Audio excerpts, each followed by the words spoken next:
The movement I'm demonstrating is the push press with the barbell.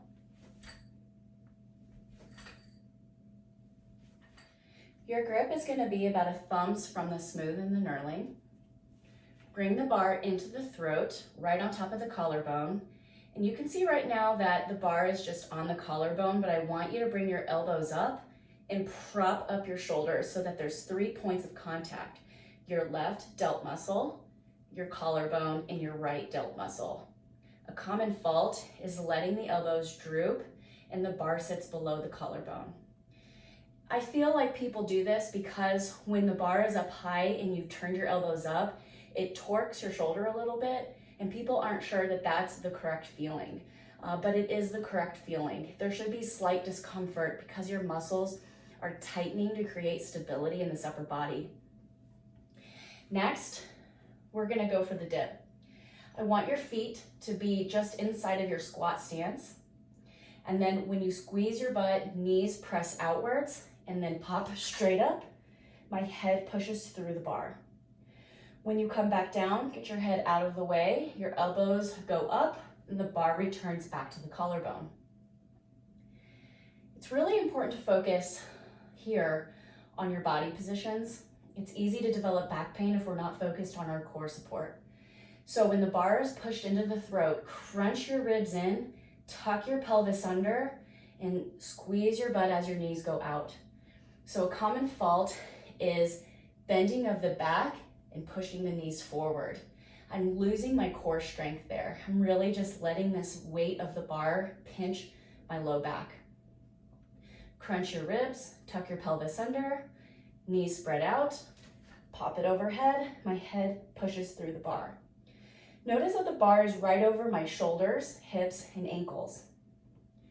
If you were to dip and press in front of you, this is often likely because you may have range of motion restrictions, and it's actually unsafe for you to work with a barbell if you are achieving that kind of motion because of your mobility restrictions. In that case, I would most likely lighten the load and use more dumbbell work and more flexibility and range of motion and joint exercises in order for you to get that bar over the ears and over the shoulders. So pressing out in front of you would be an unsafe movement. Also, in the sport of pressing overhead, it's an incomplete rep until it is over your shoulders as a sport rule. But even more so, it's unhealthy and unsafe for you to do that. The way that you would press in a conditioning workout with lighter weights is slightly different tempo than the way that I would press with a really heavy weight working towards slower, heavy sets. So if we were in a conditioning workout and I want you to do push press, there's 2 tempos really. The first one is going really fast. Push press is one of my strengths. So when I dip and drive, I go straight back and I'm just popping them out. However, sometimes we fatigue, like I am now.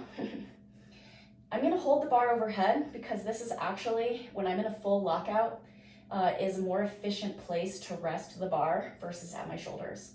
So I'm gonna take one big breath and then I'm gonna go back in, dip and drive, and this is where I rest, right? So in a conditioning workout, if I'm trying to do a set of 12 or 15 in a row, I may rest it overhead before I go into more of my quick reps. Now what's happening here when I'm doing these quick reps is after I get my dip and drive and holding it overhead, first of all, I'm focusing on making sure that I'm pushing my core in, because if my chest is out like this, I'm putting pressure in my low back. So if you've ever come away from pressing overhead with low back pain, that's why. Crunch your ribs in and tuck your pelvis under. My butt is still squeezed tight, and when I get the bar down to my lips, that's when I go for my next dip drive. What I want to avoid is just stopping here. My arms are propping this bar up into a good position right up on the shoulders. And what I've seen in the past is people will rest the bar like this. Your shoulders are turned off and you think this feels good, but look what it's doing to my wrists.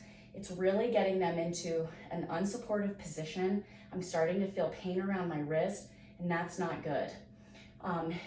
So I would suggest if you were to rest, it's gonna be either overhead or it's on the floor, not at your shoulders.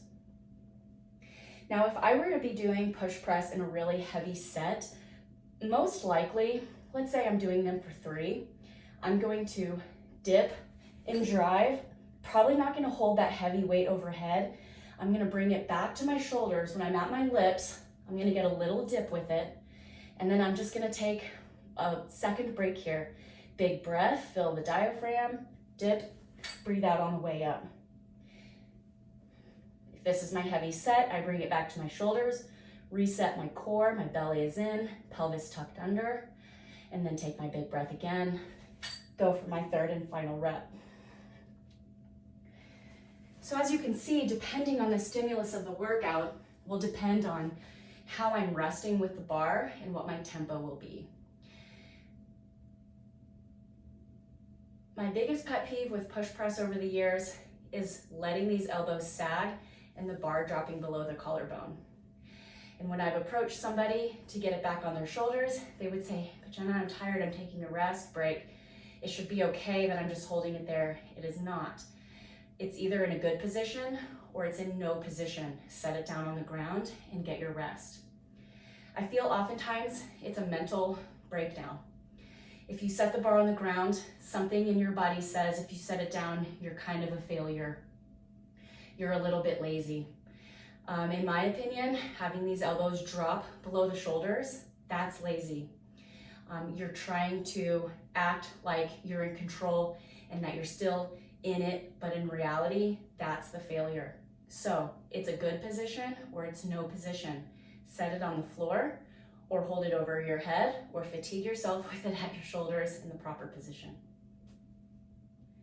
So this has been a demonstration for our barbell push press.